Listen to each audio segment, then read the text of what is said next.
Hey, what's up, y'all? I want to run a correction from last show. Nothing big, but we want everything to be 100% factual on Toe the Line with Coach K. So we said that Marcus Mariota was the only 5-star that Chip Kelly had signed in his Oregon tenure. I'm not so sure about that, but I do know that DeAnthony Thomas was that 5-star that we were actually talking about. So we'd have to go back and really do work to see who it is. But just wanted to tell you that. But let's go ahead and get to it. All right, everybody, we are back. It is Toe the Line with your man, Coach Kenyatta Watson. Of course, I'm your host, Murf Baldwin. We got a lot of great feedback on our pilot show, our initial show. A lot of people showing a lot of love, just talking about the information highway that is one Coach Kenyatta Watson and our chemistry and everything like that. But as always, it's always got to be this. I think that you, my man, should get something cleared up, because right there in the comment section of your Toe the Line, John, right here on my Top Billin Sports YouTube, so you guys check that out, Top Billin Sports, where I posted this. We had a nice guy who said that he really liked the podcast, and he was talking about a specific, well, I just read it. We don't even got to speculate. He said, Murf, you need to go to I don't even want to say this website's name. I don't even want to get these guys any publicity with that. But he said, go to this particular website. They can't stand Coach Watson. They have a thread about the podcast. They blame him for never landing any players from Grayson. Yeah, I think that we need to go ahead and get that cleared up right there and make this be the last time that we ever having to talk about this, because I don't want this podcast to be about the University of Georgia. I just want it to be about recruiting, and we can get some good recruiting news out of there. So go ahead and dead that right there.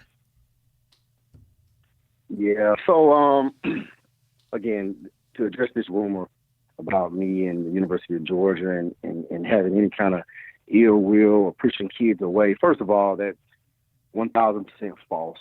I can go back as far as 2016, where I personally brought the defensive lineman Michael McDaniel down to the University of Georgia to meet with Kirby.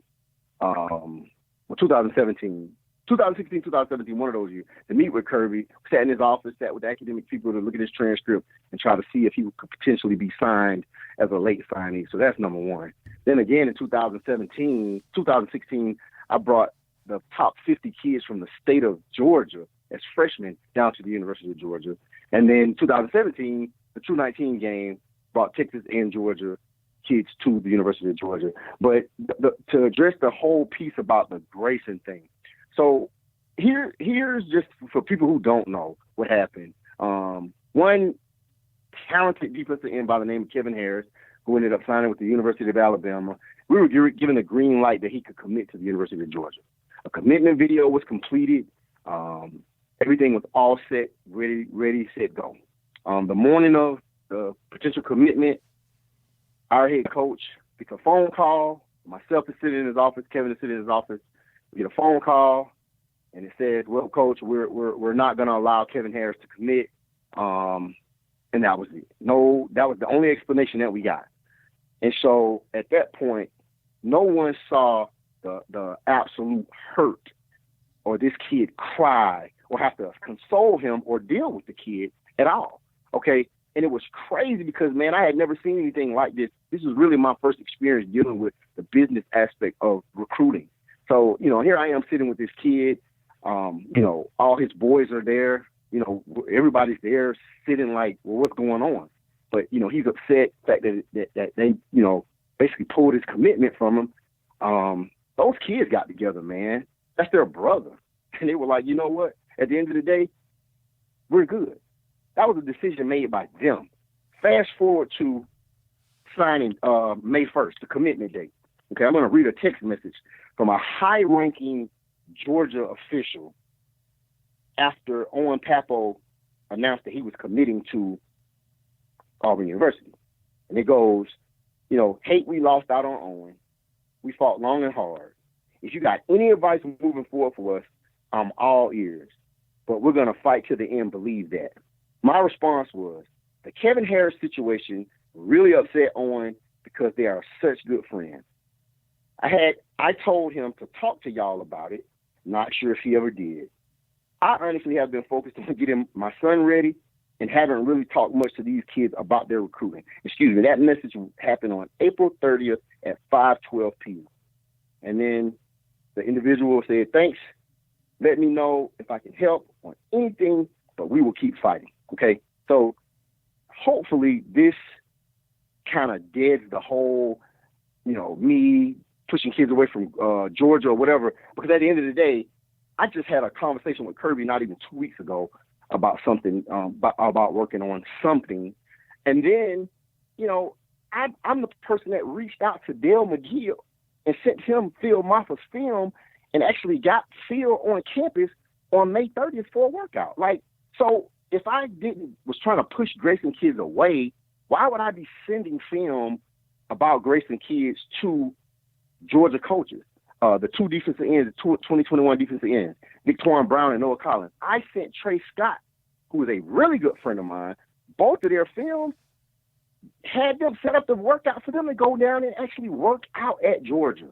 So again, this whole thing about me pushing kids from Grayson away from Georgia is crazy. Justin Young signed with Georgia. D'Angelo Gibbs signed with Georgia. Kevin Harris would have signed with Georgia. Had Kevin signed with Georgia, Owen would have signed with Georgia. Most likely Wanye would have signed with Georgia. So this whole, hopefully this clears all of this stuff up.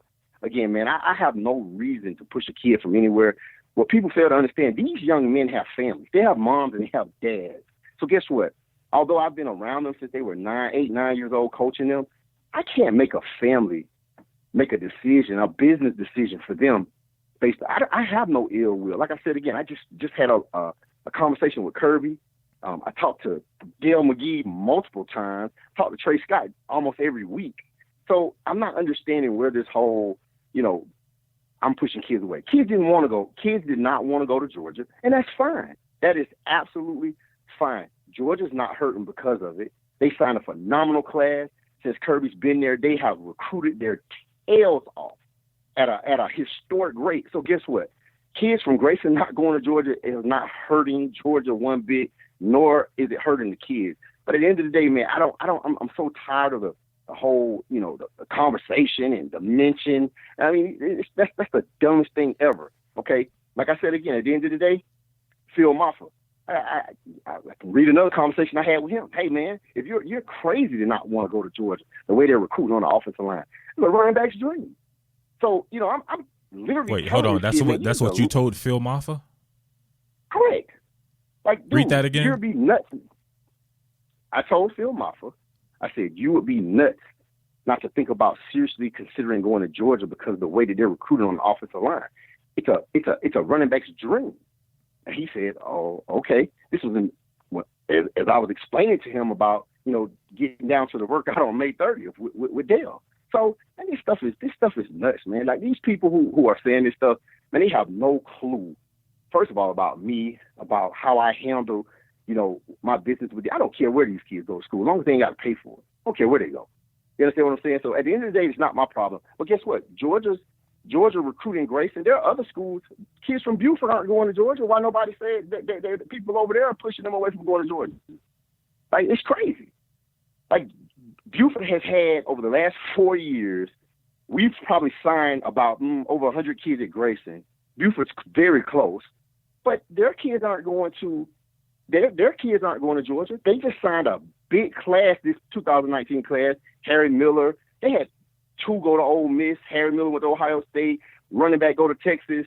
A plethora of kids. None of them went to Georgia. So why is nobody saying that people over at Buford are pushing those kids away from Georgia? Like, it's just crazy, man. So at the end of the day, there you have it. There's the info. Research it. Do what you want. Do what you want with it. But at the end of the day, that's done. That's dead. I don't ever want to talk about this again, man. You know what I'm saying? Like I told you the other day, I felt like the University of Georgia will play Clemson University for the national championship this year. That's my pick for the national championship. We had this conversation. So again, there you have it. It's done. The whole Georgia Grayson thing is dead. I wish both programs nothing but the best of luck.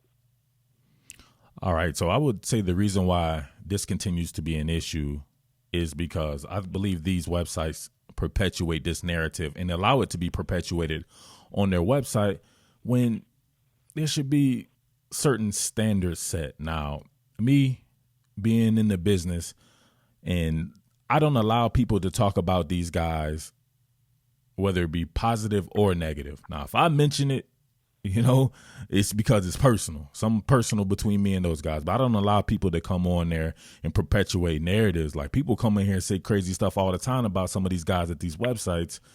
And I'm just like, hey, I don't even want to talk about these guys. I don't feel like these guys need to be talked about. So that'll dead that right there. At least I won't be adding to any narrative. You know why they allow it? Because it's entertainment. And at the end of the day, they're about clickbait and making money. But it's dumb that you're allowing a lie to be perpetuated. There's a whole bunch of things I can say about a whole lot of these guys that do this stuff.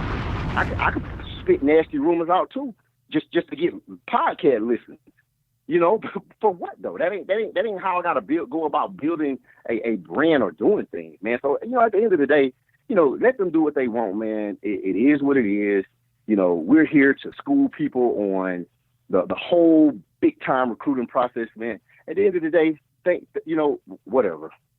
Whatever. That's why I like that. So, but you're definitely better than me at that.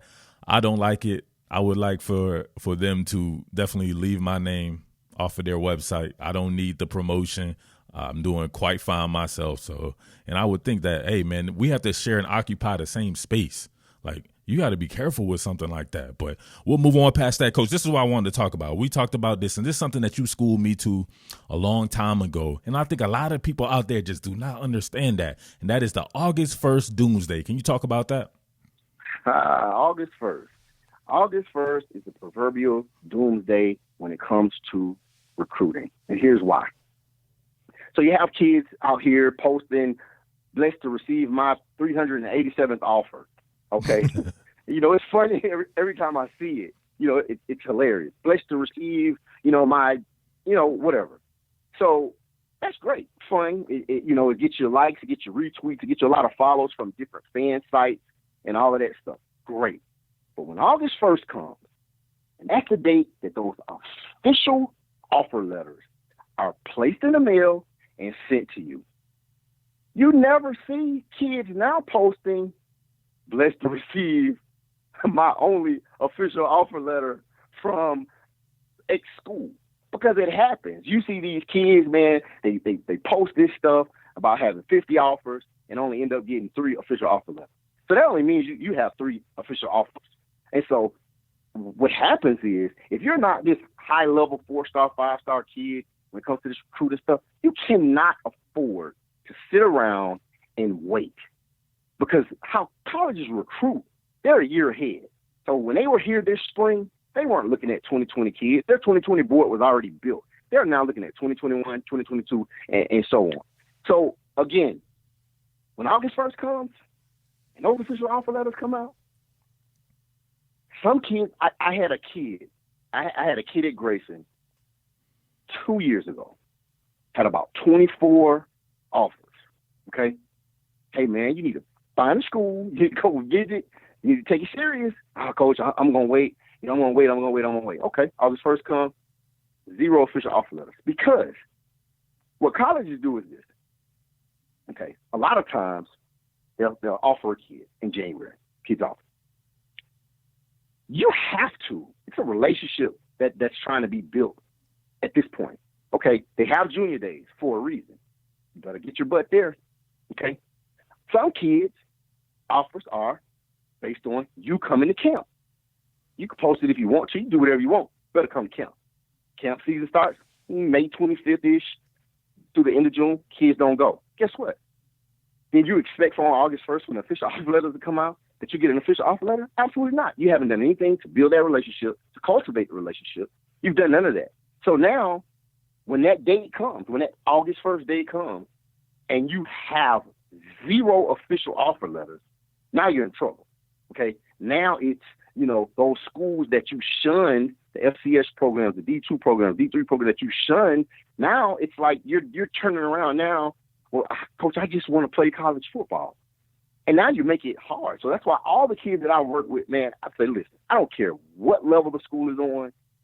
They offer you, you better pick up that phone, you better tweet, you better call, FaceTime, whatever you need to do to build that relationship with that coach. You need to make sure that you're doing this. Because, man, it's real, man. It is really real on that deadline, on that date, man. And it's crazy because, I've seen it every year. Well, I thought you said you had 30 offers. Well, how many official offer letters did you get? Coach, I only got 2. And the 2 you might have gotten aren't from 2 schools that you even were interested in. You probably didn't even take them serious. But they're the only 2 schools that's showing you interest. So again, like I tell kids all the time, you have to love who's loved you. If you're good enough and the NFL is in your deck of cards, they will find you. I retweeted something today from one of the Senior Bowl representatives. They did a small school post about I think it's 8 to 10 guys that they were looking at for the Senior Bowl. I mean, some of these schools, man, I never even heard of. My first time ever hearing about the University of Sioux Falls was when a guy got drafted in the 3rd round this past NFL draft. That was my first time ever hearing about it. But they have another guy, again, on the list for the Senior Bowl this year to potentially be drafted. Finley University, I think it's called, one of the 2. They have a guy on the list. I'm like, you've never heard of some of these schools. But in talking to these kids in recruiting, okay, and I know it's hard because, you see all your friends and the parents are so excited to post about, the big school offers and this, and this, and this. This is the thing, a lot of the parents get lost in the fact that at the end of the day, high school football leads to a free education. The free education leads to you not having debt beginning your life. 1% make it to the NFL. So in the event that you're not one of those guys, but guess what? That college degree does give you an ability to earn a very good living.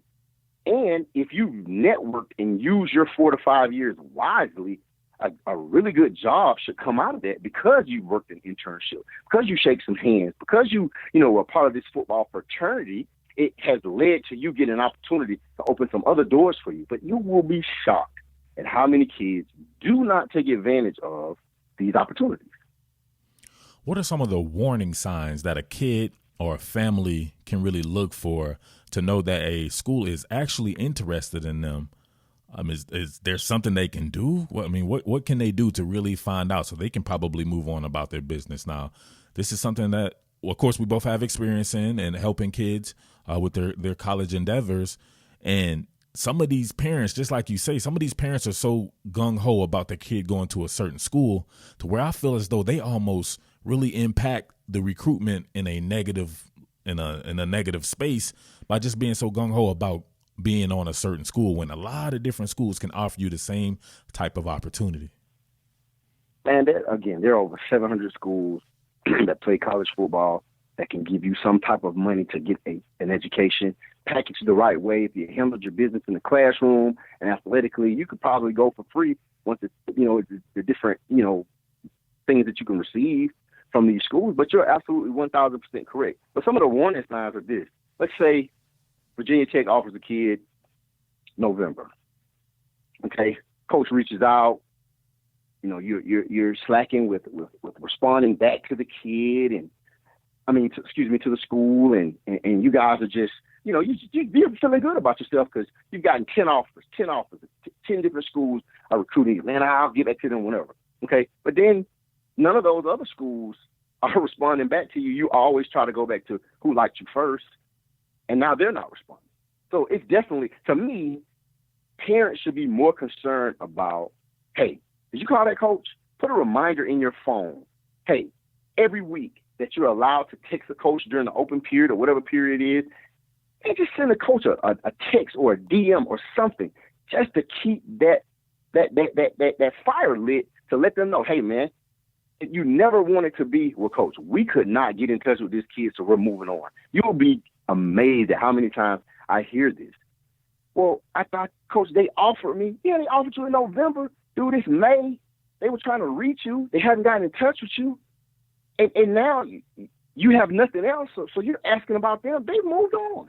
They have a board. Okay? And this board is fluid. It's constantly moving because guess what's constantly happening? Kids are constantly being found. Kids are constantly being developed. So guess what? In a run of a day, a coach might get a 1,000 messages about a kid in somewhere that nobody knew about. Hey, take a look at this kid's film or whatever. And you might actually like this kid. And hey, this kid might actually respond back to you and build a relationship. So guess what? You move on. And it happens over and over and over again, no matter how many times we tell kids. I tell the kids, listen, you get an offer, communicate with that school. Communicate with that school. Because by communicating with that school, you know what it happens? It makes that school tell you, hey, man, we've kind of, you know, we're going to move on. I've seen it happen. But when you don't say anything, you make it super easy. Make it hard for these schools. Make it hard for these schools to tell you that they're not interested in you. Don't make it easy. This whole recruiting process is the biggest job interview of your life. And a lot of kids and families continue to fail because the one key ingredient that they're missing in this entire recruiting process is communication. Yeah, they tend to botch stuff like that. But on the flip side of that, talk to us about, man, it's tough to even talk about because I know certain kids who've gone through this particular process, and it's literally that, being processed from out of someone's class. So you can get it to where you could do stuff extremely. Like I know some kids who did everything right, just like you said, and they still didn't end up in the class of the school that they really wanted to go to. Like how real is that? How real is the process of processing a kid out of a class? It's very real, man. And again, it all has to do with our jobs are on the line as college recruiters. I have to feed my family by signing the best players to help us win games. So in the event, they may really have this 3-star kid they really love. I mean, and was a great kid. He communicated, did everything right. And all of a sudden, out of nowhere, this high 4-star kid sends the coach a text message like, hey, coach, I'm interested in your school. So guess what? Guess what they do?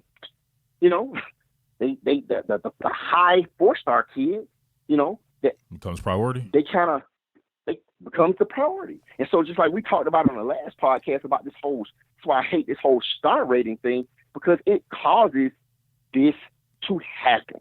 Okay. And then the sucky part about it is a lot of these highly rated kids just want to collect offers.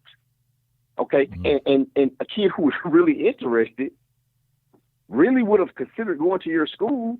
You play him to the left for this kid who's just this is a game to him. And you never ended up getting either one of them. Man, I never even thought about it that way. Oh yeah, absolutely. Listen, I've seen it every day, and it's almost like, again, I've become so numb to saying, oh man, I'm mad at a coach, or I'm blaming this school or blaming that school, to the point now I understand this is a business. And guess what you do as a kid?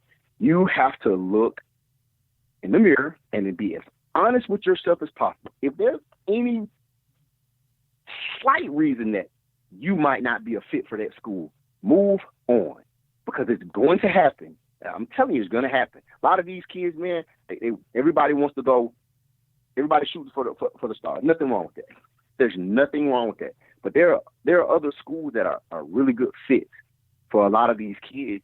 And instead of making the right decision the first time, that's why you see the transfer portal have all of these kids that are in it right now, because they did not make good decisions. You cannot choose a school because, man, this was the coolest coach ever, you know, man, and he was cool, man. He spoke my language. He understood me. That was my dog. Okay. Now the coach gets fired. Oh, no, I don't want to go there. Or you sign, okay, and the whole staff gets fired. Then what?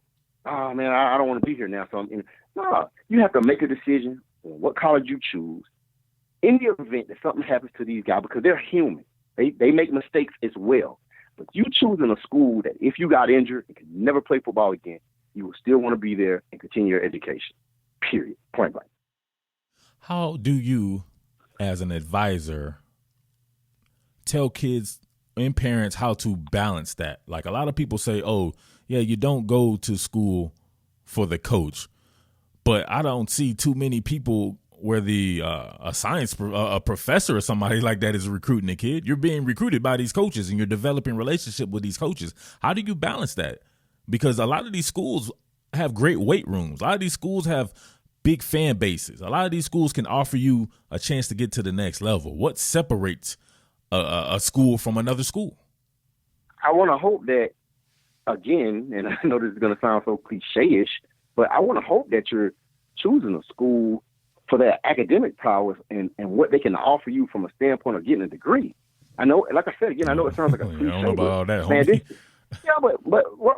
But again, I can only go from my own personal experience with how I handle my kids recruiting. You have to make sure, man, you cannot get sucked into the whole, oh my God, they have a beautiful weight room and they have all these uniforms. The thing that we did, man, we visited 34 schools in 2.5 years. So it got to the point where nothing caught us by surprise. We had nice uniforms at Grayson. We had nice facilities at Grayson. So none of that, seeing some of this nice stuff at some of these colleges did nothing for us.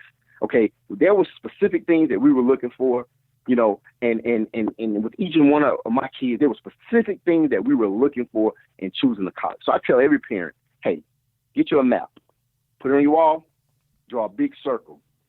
What's the circle for, Coach? This is your radius of schools. Some people don't want their kids to be five hours away. So if you know that, you got to start cutting down. You got to start making your cut on your own. Okay, well, here we are. Bam. Put my circle. We don't want to be 5 hours away. So these are all the schools in a 5-hour radius. Okay. Then secondly, you find out if those schools are interested, or you know if they're interested about if they've tried to recruit you or not. And if so, then you focus on those schools within that radius that where you want to be. Or let's say you want to major in, you know, kinesiology, you want to be a physical therapist or whatever. These are the schools that have what I want. We're going to focus on these schools right here. So it's so many different things, man. It has to be a family decision. It has to be something that these guys are looking for as a, hey, listen, you know, this is the reason I want to choose said school. Like, okay, if I'm a quarterback, right? And we just saw the 2021 kid, Vandergrift, commit to Oklahoma. How can you knock this kid's decision based on what they've been able to do with quarterbacks dating back to Bradford, Stan White? I mean, all of these guys, they develop quarterbacks unlike any other school. So that's had a lot to do with, I'm guessing, what went into his decision to go to the University of Oklahoma. Okay. So again, it's the family's decision. It's what they choose. It's their reasoning, and you go with it. Hey, you don't try to change people's minds. That's you don't tell people, hey, that's dumb. The reason why you want to go to this school, you don't, because again, it's their decision. At the end of the day, they're going for free. At the end of the day, you're gonna have to compete no matter where you go. Okay. And so guess what? If they're willing to accept those things and that's what they want to do, then by all means, you know, you help them get to whatever school they want. Well, I'll tell a story here. A lot of people know that I work with, or we both did, but I ended up working a little bit longer with Steel Chambers and the parents of Steel Chambers. And they had something that happened that I kind of prepped them for, and nobody would have thought it would have happened, but I, you know, being in the business, having sources and everything like that, I was told that Urban Meyer could possibly not be the coach at Ohio State no more. And this family loved Ohio State, man. It's such a great family atmosphere there. And Steele himself, they have a great family where the parents are extremely involved in his decisions and everything. Right. But I was thinking to myself, man, there was no way they would still go to Ohio State if somebody like Urban Meyer is not there. And even me being honest about it, I was telling them I would probably look around or at least open up my thought process on that, because that's huge. This guy's one of the best, if not the very best coach in the business, and the way he has that thing structured and rolling and everything like that, that's a huge leap of faith to take in somebody. But you know what? They said, and I quote, still fell in love with Ohio State University. And it was something that, hey, I couldn't argue against something like that. So, man, I know you've seen different things like that. You may have seen it on the other side. I saw it with my son. Again, he was committed to Florida State University. Oh, yeah. We thought that was, the place for him. He fell in love with Jalen Ramsey, his guy. Fell in love with Florida State, and we thought that this is where he wanted to go.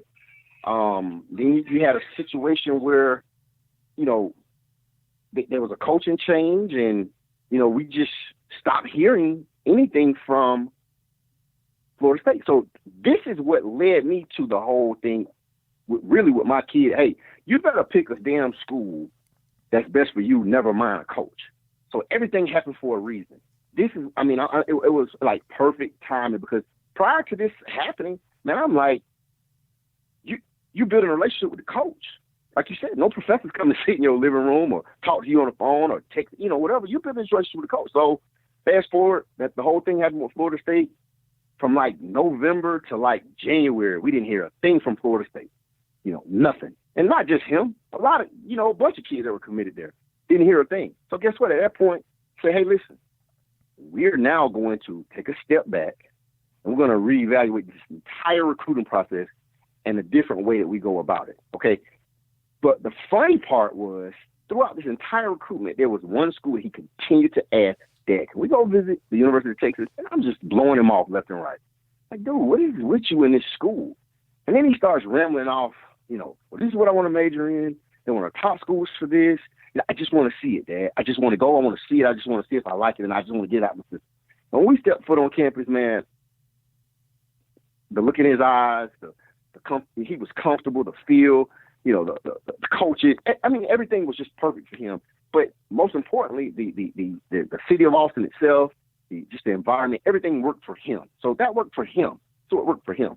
Great school academically. If God forbid something happened with Tom Herman tomorrow and he's no longer there, I could say 1,000% without a doubt my kid would still be just as happy and he would still go about his business. So again, man, that's the type of stuff. Back to the story with Steele, and I'm familiar with that. Also with another unbelievable kid that went there, Harry Miller. Very, very close with the family, talked to them all the time. It wasn't about Urban Meyer. It was about the Ohio State University for them. They never swayed with their decision. So again, man, like this whole recruiting process for kids, for families, for advisors, for whatever you want to call it, make sure that the kid is comfortable and it's a place that he can be regardless of if he can never play another down of football. He can live there the next 4 years and still be comfortable being a regular student. Well, that segues us into another point that I wanted to get into, and that's the recruiting footprint of a lot of these schools and vacating those particular footprints and really taking your recruiting process national. I think of some of these schools that I think are some of the best recruiting schools, like a Florida State. I think like a Florida State could really sell itself. I used to think the same thing about Miami, about like a USC. Like they had certain spots that they would hit, or maybe not. USC is more of a national brand, but to me, like Miami and Florida State, they had certain spots that they would hit, right? And I think both of them kind of took it a little bit more nationally, especially Miami. I think when Al Golden got there, they really tried to go national with it. Obviously, he has he has some East Coast ties and everything like that. But I think that works very well when you're winning. But what happens when you start losing? Like those kids aren't as attracted to going far away from home and going to your school. Then you have to double back. Listen, if I'm the certain you're 1,000% correct. There are certain schools that I don't care who else is out there. I'm recruiting Broward Day and Palm Beach County like none other if I'm the University of Miami, okay? Because if you look at some of the guys that they have been losing out of those counties recently, oh my God. Like Alabama's come and pitched a tent in South Florida. And it's like, we're going to come in here and get who we want, okay?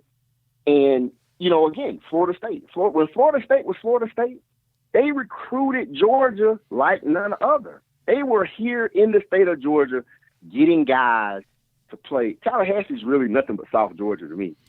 They were getting guys out of the state of Georgia. Tennessee. Go look at Tennessee's 1998 national championship roster. There had to be at least, and I'm guesstimating here, 30 plus guys from Georgia on that roster. They were big in Georgia. They were big in North Carolina. So again, there are certain states, man, there are certain schools that hey, this is where we have to come and get our guys from. And I mean, but tell me this: do you run the risk of making some of these coaches mad in some of these footprints, or especially if it's like an in-state thing or in-state deal, especially like with a Miami and an area thing? If you go out there and they feel like the talent level is even within that particular area, do you run the risk of pissing a lot of these people off, for lack of a better term?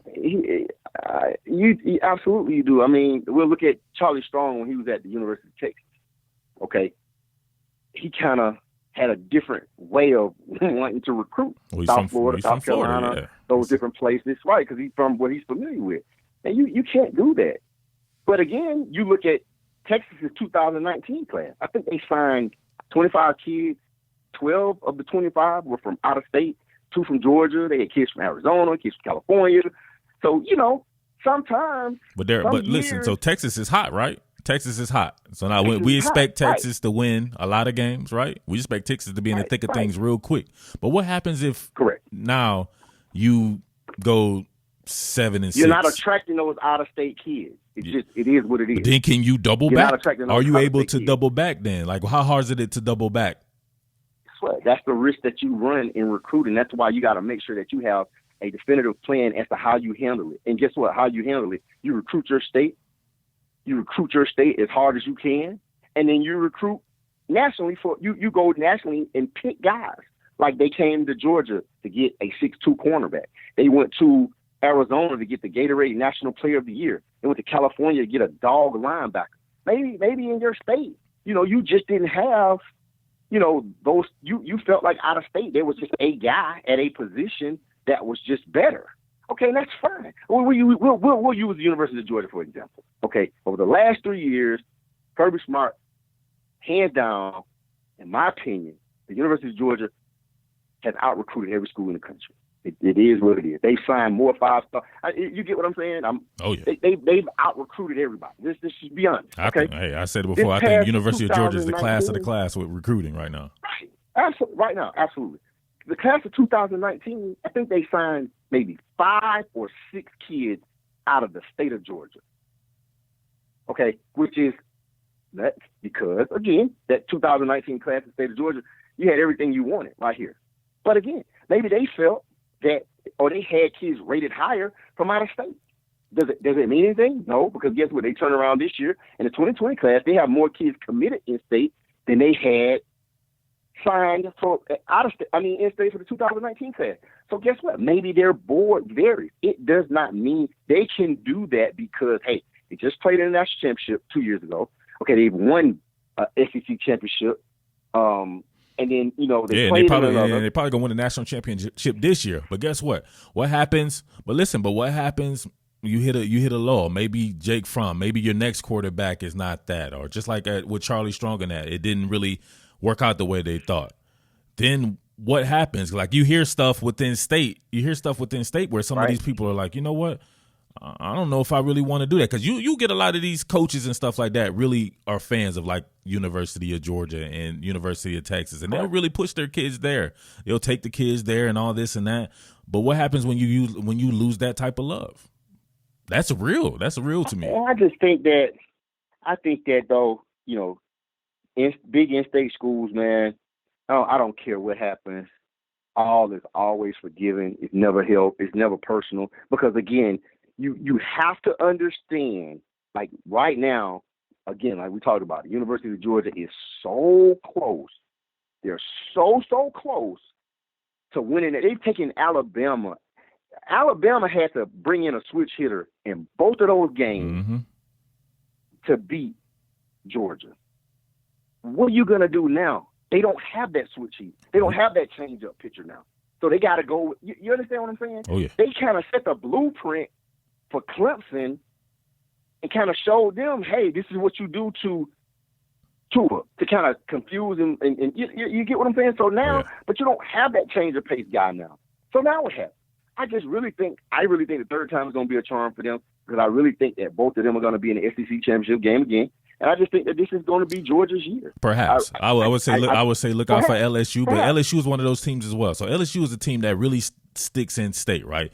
Now, Alabama has gone to Louisiana and taken a lot of good players from Louisiana as well.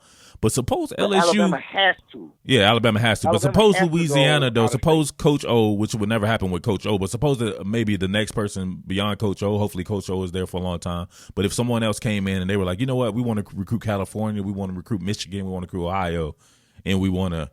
Like, that's what I'm saying. Like the Louisiana, I remember... They had a little something going on with Louisiana. Something happened with them. I forget who. It may have been with the previous coach, my man, Coach Les Miles or something like that. But, man, I think people get real sensitive. They get real sensitive, man, when they feel like they have kids, because you're almost making them look bad.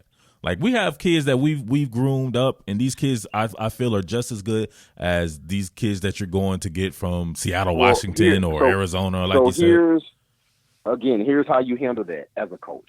First of all, no coach should ever have making a kid feel like you have to go here or they have to offer you at the end of the day. Because, again, you don't know what their needs are. Colleges have boards, okay? We may not need to sign a linebacker this year. We may need to go heavy defensive back. You may not have in state what they need, so they go somewhere else and find a kid that year.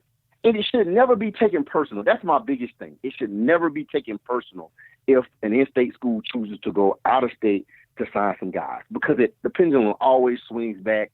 It is what it is. If you understand recruiting, you know that these guys, again, like we talked about on the last podcast, there will be no more Joe Paternos, Bobby Bowden, Tom Osborne. There will be no more of these guys that stay at school 20, 30 years. It will never happen again. Man, I think Dabo Swinney might be that guy, man. Man. If he wants to. Remember when we went on that trip? Right. Remember we went on that trip, man? Right. Something about Dabo Swinney. Like, you know what I mean? I fell in love with, I was like, man, this dude is mesmerizing. That's the exception, not the rule. You get what I'm saying? Yeah. So at the end of the day, guys have to recruit to win. He just happens to has it going right now. But what happens if Trevor Lawrence gets hurt this year? Hey, they have the luxury of bringing in a Chase Bryce. But what if next year Chase Bryce decides, hey, I don't want to sit anymore and I want to leave? It's just so much can happen to throw off the chemistry of a season. But at the end of the day, you cannot, if you understand recruiting, and if the coaches understand recruiting, you cannot take this stuff personal if the in-state school chooses not to come in and recruit, your guy. Okay. Or well, listen, let's build upon that point right here. And this will be the last point we'll make. All right.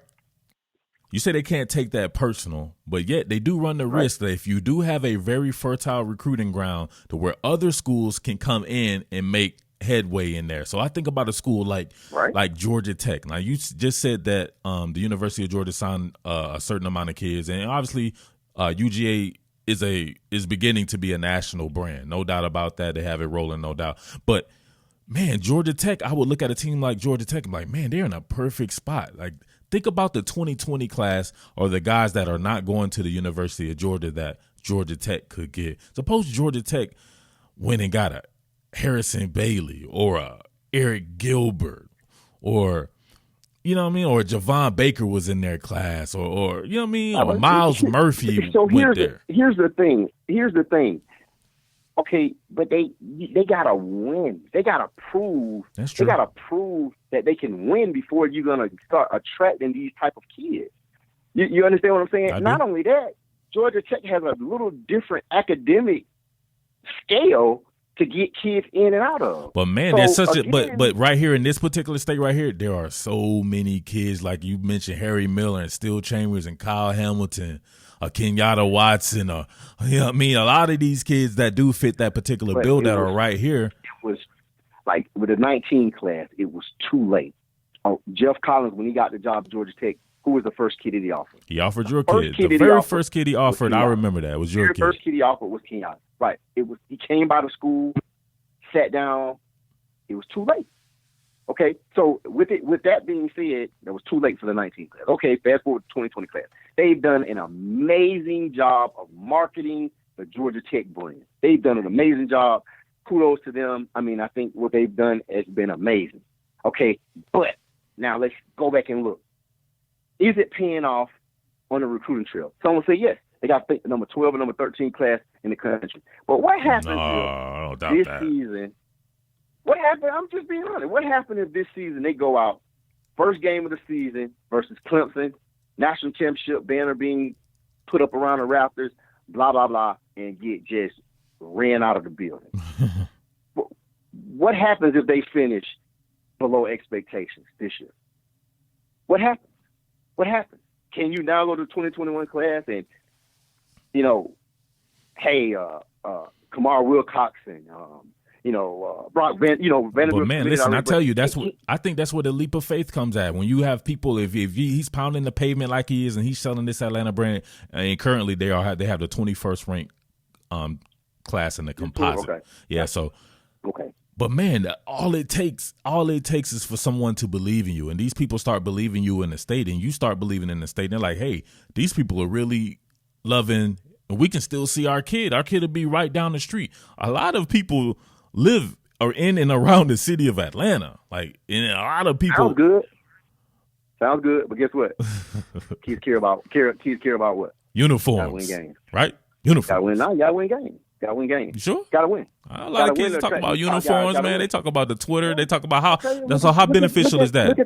How beneficial is that? Look at the University of Miami. Oh. They got the sweet black uniforms. They got all of that stuff. And how's it working with the top kids in South Florida? Not working. But man, they left their recruiting footprint. I bet you. All right. So, but again, with Georgia Tech, everything that they're doing is amazing. Now you gotta win ball games. You gotta win. Period. You gotta win. You gotta win. There's no doubt about it. You gotta win. You gotta win. They gotta win some games. Jeff Collins is the perfect guy for this situation. Love those guys. Coach Stacker, he was the coordinator. Love those guys. Kerry Dixon, all those guys. Been knowing these guys at their various stops for years. Right. Great. What he's done is unbelievable. Now, he's done everything he did. You marketed the brand. You have a top, 25 recruiting class. You got everything that you need to do. Now you got to go out and win games. Period. I think that it's going to be tough year one because of what he inherited. From coming from that offense to trying to transition over, but again, it's hard to sell kids on, hey, come be the guy. Kids are afraid of that. Kids are not, they don't want to be different. They don't want to go to the left. I'm not sure. Come be the guy. Come be the guy here. Come be the guy. Again, like I said, they've done a great job, but recruiting is so weird now, man. Kids are so focused on the wrong stuff, and they're getting the bad advice, and all of this stuff, man. It's just to the point where it's like only thing that cures any of that stuff is winning ball games.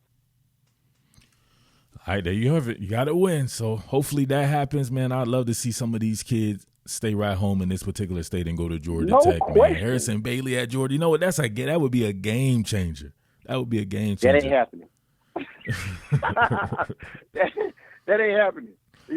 Man, but how it would somebody be, it could would be hope. awesome. It would. All right, so let's do this right quick. It would be awesome. Let's do this right quick. Put together in the 2019 class, just the guys that did not go to the University of Georgia, if they had gotten a lot of those guys that went to other schools and the type of team they could have put together just with the stuff they had in the state. Harry Miller. KJ Wallace. Harry Miller went to Ohio State. KJ Wallace went to Notre Dame. Kyle Hamilton went to Notre Dame. JD Bertrand went to Notre Dame. Kenyatta went to Texas. Trente went to Michigan. Jemias Griffin, they got Jemias, which was huge. That was great. But they're like Knox Tatum, the quarterback from Rome. Like, dude, all the kid did was win, and win some more. Athletic dude, he ends up going to Virginia Tech. You start grabbing these guys like this, man. You get a Kenyon Jackson, who ended up at Texas A&M. Zach Calzada, he would have been perfect at Georgia Tech. Ended up at Texas A&M. And there's just so many guys. Tyron Hopper went to Florida. The Spalding kid, the kid that went to Auburn, the athlete that went to Auburn. Owen's dad is a Georgia Tech graduate. They were his 32nd offer. Like, wow. It's stuff like that, right? Like, that's where his dad wanted him to go. His dad wanted him to go to Georgia Tech. I know how Coach Collins coaches defense. I love to see somebody like a True Thompson who went to Florida State, or even Kevin Harris that went to Alabama. Imagine Kevin Harris went to Georgia Tech. Man, they could have. And it's not just fault. I think if he would have gotten in the job in November, December, earlier than what he did, I think he could have did some serious damage in the 2019 class. But they still put together an unbelievable class. But just saying, man, Georgia has so much talent. You don't have to leave this state for nothing if you don't want to. it is what it is. You really don't. You really don't. Look at the quarterbacks in the 2020 class. You got Harrison Bailey, you got Max Johnson, you got Kyle Toole, you got the Tate Rodemaker from Valdosta. Like, you got guys, you got 5 or 6 like quality quarterbacks in the thing. Tate Rodemaker would be a unfreaking believable kid to sign for the 2020 class for Georgia Tech. The kid is unbelievable. Check his film out. He can play. He can play. He can really play. But I mean, there's a kid up at Lumpkin County, Tucker Kirk. People don't know about quarterback. Big old kid, can sling it around. I mean, it's just so many kids, man. There's so many kids in this state. You got to find them. You got to build a relationship. You got to cultivate a relationship, and you got to recruit the kids. It is what it is. You know who I like? If you're not built for this, who is that? There was this cat named Blake Carringer. I am Blake Carringer. Blake Carringer is the catfish kid out of Tennessee that was a 4-star recruit that they had all these offers. All right, Coach. We're going to end it right here. I want you to quickly talk about your bus tour that you just had, because I think some people have said that your time is up in the business. Right, you're done. My 15 minutes of fame is over with. Yep. Yeah. Okay. I'll do this as long as I want to do it. My passion is helping kids. And I took 25 kids on a college bus tour about a month ago now, and man, it was absolutely amazing. We went to Florida State, FAMU, Florida, FAU, FIU, University of Miami. Am I missing a school? I think that's it. 7 schools we hit. Man, it was amazing. The craziest part about this whole thing, I didn't know any of these kids prior to them going. Wow, really? Didn't know them. Didn't know any of them. A lot of them were 2022, 2021 kids. Man, we got on this bus tour, and when I say it was absolutely amazing, the biggest thing that these kids got an opportunity to see, man, they got up close and personal with these coaches, got an opportunity to talk about some real good stuff. Coaches got to spend some really good time with them, man. It wasn't just about football and trying on uniforms and doing all this stuff, man. It was some real life lessons learned. They got a chance to camp in front of like 6 different schools at FIU, and it was unbelievable, man. We went for 2 days, 2 nights, 3 days. I mean, it was amazing. Really, really, really lit my fire again as far as helping kids and getting them exposure. I probably got 40 colleges that text me or DM me during my trip. Hey, are you gonna bring a group here? Hey, can you come here? Hey, can you come here? Like, yeah, man. Like I said, it's all about relationships. So I'm doing a middle school tour now, July 26th through 28th. We're going to visit the whole Carolina corridor, some of the schools in South Carolina heading that way. And again, man, it's just trying to provide exposure to kids. Man, a lot of kids don't get the opportunity to get out and see these schools. People say, well, why are you doing a middle school tour? Because guess what? There are middle school kids. In the Future Stars game that I coached about 3 weeks ago, there were 12 kids on Florida's 7th grade team with offers. Maybe like 10 to 15 on the 8th grade team with offers. Georgia Tech offered 5 kids on the 8th grade Future Stars Florida team. So you're never too young to start getting these kids out and start seeing and providing exposure and helping these kids get a taste of what it's like. Now, 9 times out of 10, these coaches won't be there when their time comes. But at the end of the day, you never know where they are.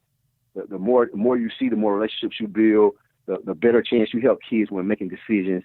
I go back to when my kids were coming up, man, we started visiting colleges at 9 years old. We did 4 college tours per month.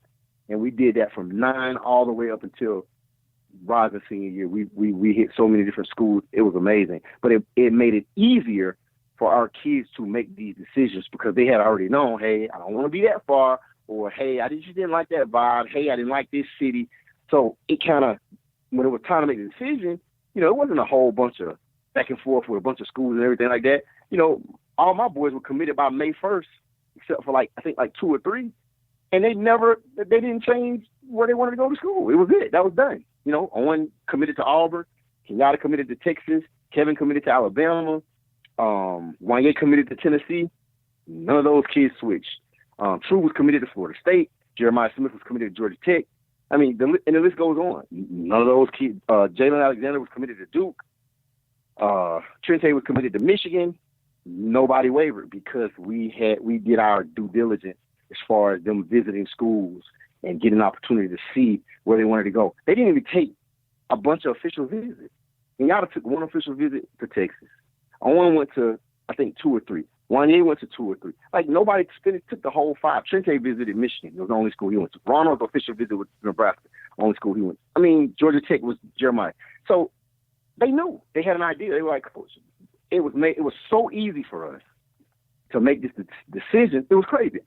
None of the kids' recruitment was stressful at all. And it's because of getting out as soon as you can to visit as many schools as you can, building relationships with as many schools as you can, and then you have information. This recruiting process is about data, about information, about, hey, this is what we took from this visit, like this, didn't like that, like this, didn't like that, don't want to be that far, and then you start scratching schools off the list based on you collecting your data. Fantastic, man. Well, there you have it. Toe the line with Coach Kenyatta Watson. I'm your man, Murf. Go ahead and give me a yes, sir, Coach. Yes, sir. Not to steal the Sam Pittman. Yes, sir. But yes, sir. All right, y'all.